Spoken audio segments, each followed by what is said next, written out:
My brother is not at home. Simeon Makuna may have been younger than his sisters, but they say he was like a father to them and their two other siblings. They say the 18-year-old had a big heart and was always willing to help family or friends when they needed him. In fact, that's why his sisters say he was in Columbia Saturday, visiting a friend's house to help him fix his car. Howard County Police arrived to the 7500 block of Monarch Mills Way just before 5 p.m.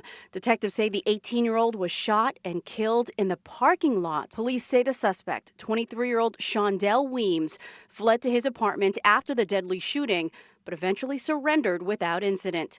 Police don't believe the suspect knew the victim at all. He's the one who's saying yes for anything.